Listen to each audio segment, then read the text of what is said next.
भारत के रक्षा गलियारों से एक ऐसी खबर सामने आई है जिसने पूरी दुनिया को चौंका दिया है।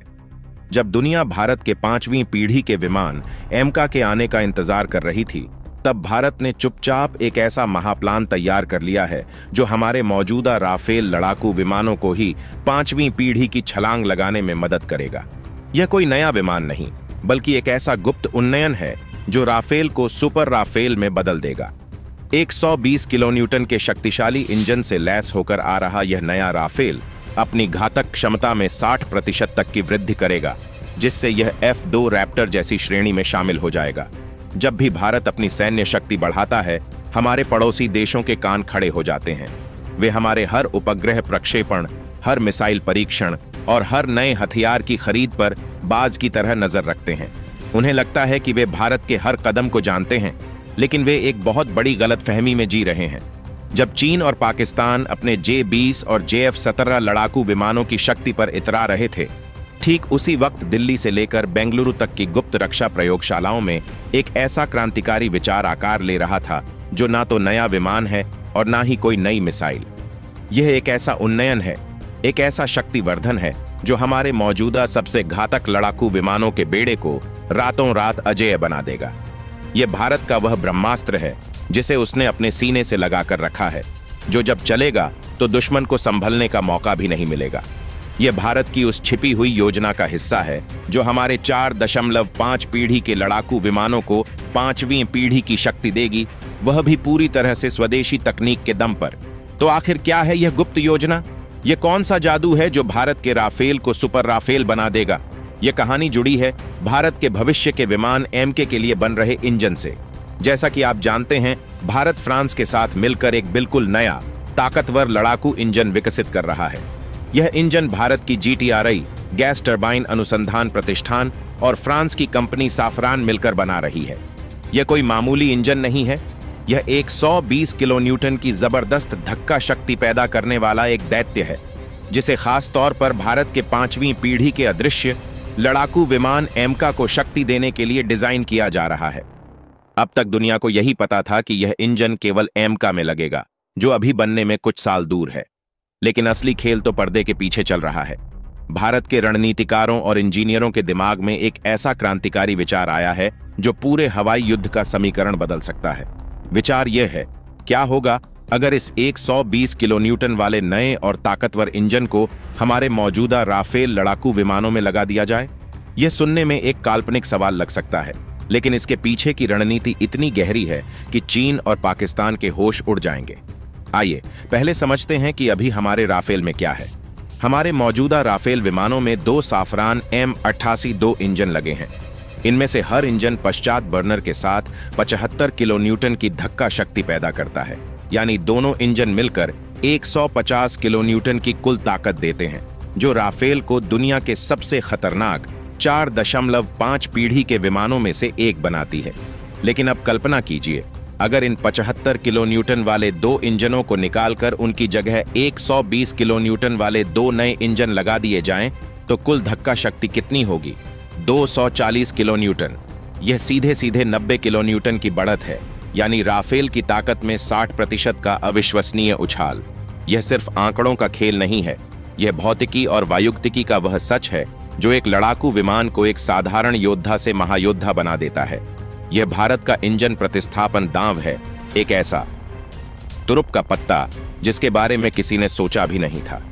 दुनिया को लग रहा है कि भारत एक नया विमान बनाने में लगा है, लेकिन भारत चुपचाप अपने सबसे भरोसेमंद लड़ाकू विमान को ही एक नए अवतार में ढालने की तैयारी कर रहा है। यह एक ऐसी अदृश्य उन्नयन रणनीति है जिसका पता दुश्मन को तब चलेगा जब भारत का सुपर राफेल उनकी हवाई सीमाओं में गरज रहा होगा। अब समझते हैं कि इस 60% ताकत बढ़ने का असल मतलब क्या होता है। हवाई युद्धों की दुनिया में एक लड़ाकू विमान की काबिलियत का सबसे बड़ा पैमाना होता है उसका TWR, धक्का से वजन अनुपात। यह एक बहुत ही सरल लेकिन महत्वपूर्ण चीज है। इसका मतलब है कि विमान के वजन की तुलना में उसके इंजन में धक्का देने की कितनी ताकत है। अगर किसी विमान का TWR 1 से ज्यादा है, तो इसका मतलब है कि उसके इंजन में इतनी ताकत है कि वो विमान को उसके वजन के बावजूद रॉकेट की तरह सीधा ऊपर खींच सकता है। यह क्षमता उसे हवाई मुठभेड़ यानी हवा में नजदीकी लड़ाई में अजेय बना देती है। आइए अब राफेल के TWR का गणित समझते हैं। एक सामान्य लोडेड राफेल जिसमें हथियार और ईंधन भरा हो, उसका वजन करीब 19,000 किलो होता है। अपने मौजूदा 150 किलो न्यूटन वाले M88 इंजनों के साथ इसका TWR लगभग 0.8 है। यह बहुत अच्छा है, लेकिन एक से कम है। अब हमारे गुप्त योजना पर आते हैं। अगर हम इसमें 240 किलो न्यूटन वाले नए इंजन लगा दें तो इसी 19,000 किलो के वजन पर TWR कितना होगा? गणना के मुताबिक यह आंकड़ा उछलकर 1.29 पर पहुंच जाएगा। 0.8 से सीधे 1.29। क्या आप इस छलांग का मतलब समझ रहे हैं? यह राफेल को सीधे सीधे अमेरिका के महान F-2 रैप्टर लड़ाकू विमान की श्रेणी में डाल देता है, जिसका TWR 1.25 से ज्यादा है। F-2 रैप्टर को आज भी दुनिया का सबसे खतरनाक हवाई श्रेष्ठता वाला लड़ाकू विमान माना जाता है, और भारत का राफेल सिर्फ एक इंजन बदलकर उस लीग में शामिल हो जाएगा। 1.29 TWR का मतलब है अति कुशलता। विमान हवा में ऐसे करतब दिखा पाएगा जो भौतिकी के नियमों को तोड़ते हुए लगेंगी। वो पलक झपकते ही अपनी दिशा बदल सकता है, दुश्मन के हमले से बच सकता है और उस पर पलटवार कर सकता है। लंबवत चढ़ाई। राफेल बिना किसी मुश्किल के रॉकेट की तरह सीधा आसमान में चढ़ जाएगा। हवाई मुठभेड़ के दौरान यह क्षमता दुश्मन को हैरान करने और उस पर ऊपर से हमला करने के लिए निर्णायक होती है। बेहतर मोड़ दर। विमान बहुत छोटे दायरे में और बहुत तेजी से घूम सकेगा। मतलब अगर कोई दुश्मन विमान उसके पीछे है तो वह इतनी तेजी से मुड़ेगा कि दुश्मन पीछे रह जाएगा और खुद राफेल के निशाने पर आ जाएगा। चीन का J-20 या पाकिस्तान का JF-16 इस फुर्ती का मुकाबला करने के बारे में सोच भी नहीं सकते। तत्काल गति पकड़ना। विमान उपध्वनिक से पराध्वनिक गति तक पहुंचने में बहुत कम समय लेगा। यह उसे किसी भी खतरे से बचने या दुश्मन पर तेजी से हमला करने की काबिलियत देगा। संक्षेप में, यह इंजन उन्नयन राफेल को एक ऐसा हवाई मुठभेड़ मास्टर बना देगा जिसके सामने कोई भी 4.5 पीढ़ी का विमान टिक नहीं पाएगा, और 5वीं पीढ़ी के विमानों के भी पसीने छूट जाएंगे। यह चीन के J-10, J-11 और यहां तक कि उसके अदृश्य लड़ाकू विमान J-20 के लिए भी एक बुरा सपना होगा। इंजन की बढ़ी हुई ताकत का असर सिर्फ हवाई मुठभेड़ तक सीमित नहीं है। इसका सीधा फायदा राफेल की हथियार और ईंधन ले जाने की क्षमता पर भी पड़ेगा। किसी भी लड़ाकू विमान के लिए पेलोड क्षमता, यानी वह कितना वजन उठा सकता है, बहुत मायने रखती है। ज्यादा पेलोड का मतलब है ज्यादा बम, ज्यादा मिसाइलें या फिर ज्यादा ईंधन।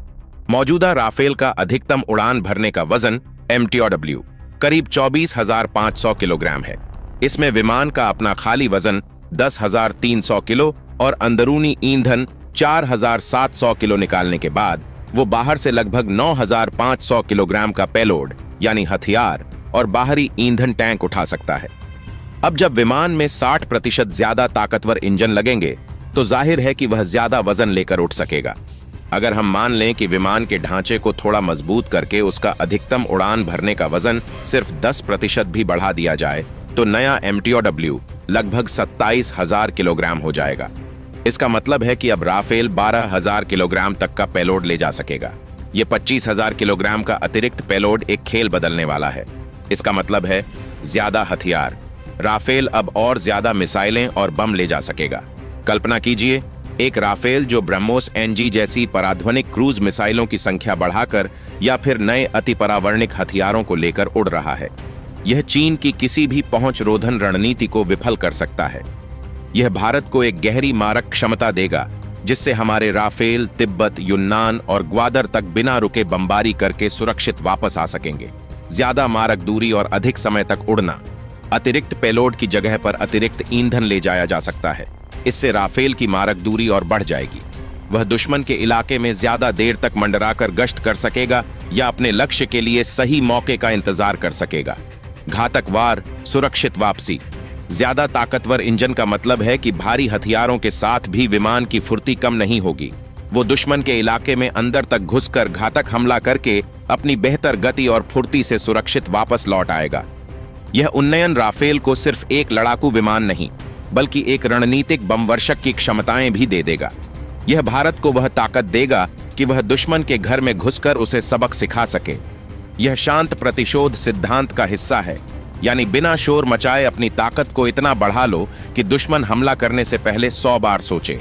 यह पूरा सुपर राफेल प्रोजेक्ट भारत की एक बहुत ही गहरी और सोची समझी रणनीतिक चुप्पी का हिस्सा है।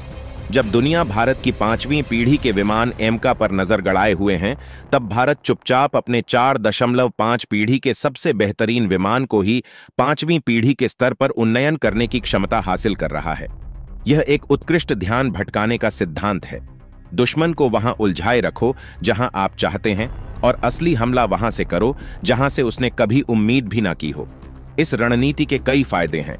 समय और लागत की बचत। एक बिल्कुल नया विमान बनाने में दशकों का समय और अरबों डॉलर लगते हैं, जबकि एक मौजूदा भरोसेमंद प्लेटफॉर्म को उन्नयन करना कहीं ज्यादा तेज और सस्ता है। अदृश्य कूटनीति। इस उन्नयन के लिए भारत को किसी विदेशी अनुमति या शोर शराबे वाले परियोजना घोषणा की जरूरत नहीं है। यह भारत का आंतरिक मामला होगा। जब तक अमेरिका और चीन को इसकी भनक लगेगी, भारत अपनी हवाई ताकत में 5 साल आगे निकल चुका होगा। यह न तो अमेरिका के जी इंजन परियोजना जैसा शोर मचाता है और न ही चीन के अति परावर्णिक प्रदर्शन जैसा। यह एक अदृश्य इंजन तैनाती रणनीति है। आत्मनिर्भरता की ओर बड़ा कदम। सबसे बड़ी बात यह है कि यह इंजन भारत में फ्रांस के साथ मिलकर बन रहा है, जिसमें 100% प्रौद्योगिकी हस्तांतरण की शर्त शामिल है। इसका मतलब है कि भविष्य में भारत इन इंजनों को खुद बना सकेगा। हम फ्रांस से लिए गए प्लेटफॉर्म में अपना देसी दिल यानी अपना बनाया इंजन फिट करेंगे।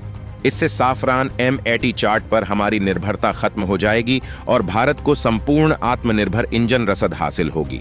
एक इंजन, कई प्लेटफॉर्म। यह 120 किलो न्यूटन का इंजन एक मॉड्यूलर प्लेटफॉर्म की तरह है। एक बार जब भारत इसे बनाने में महारत हासिल कर लेगा, तो इसी इंजन के अलग अलग प्रकारों को भविष्य के कई परियोजनाओं में इस्तेमाल किया जा सकेगा, जैसे कि नौसेना के लिए बन रहे TWDBF twin engine deck best fighter में, भविष्य के मानव रहित लड़ाकू विमानों में और शायद विदेशी ग्राहकों को निर्यात के लिए भी। यह भारत के एकीकृत सैन्य पारिस्थितिकी तंत्र की नींव रखेगा। अगर भविष्य में भारत इस ताकतवर इंजन में TVC, धक्का वेक्टरिंग नियंत्रण, नोजल भी जोड़ देता है, जो इंजन के धुएं की दिशा को मोड़ सकती है, तो राफेल को सुखोई जैसी अति एरोबेटिक क्षमताएं मिल जाएंगी।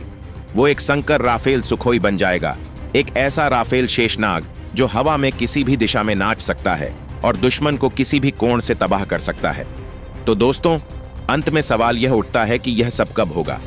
यह एक काल्पनिक परिदृश्य लग सकता है, लेकिन यह भारत की पहुंच से बाहर नहीं है। साफरान और GTRI के बीच इंजन बनाने का समझौता हो चुका है और काम तेजी से आगे बढ़ रहा है। 2025 के बाद जैसे जैसे यह इंजन प्रौद्योगिकी भारत के हाथ में आती जाएगी, राफेल को उन्नयन करने का विकल्प हमेशा खुला रहेगा। यह कहानी सिर्फ एक इंजन बदलने की नहीं है, यह कहानी है सोच बदलने की।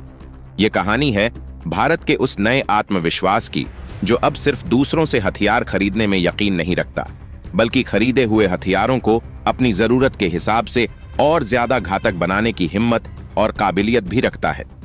यह मेक इन इंडिया और आत्मनिर्भर भारत की वह असली शक्ति है जो कागजों पर नहीं, बल्कि देश के लड़ाकू विमानों के इंजनों में गूंजेगी।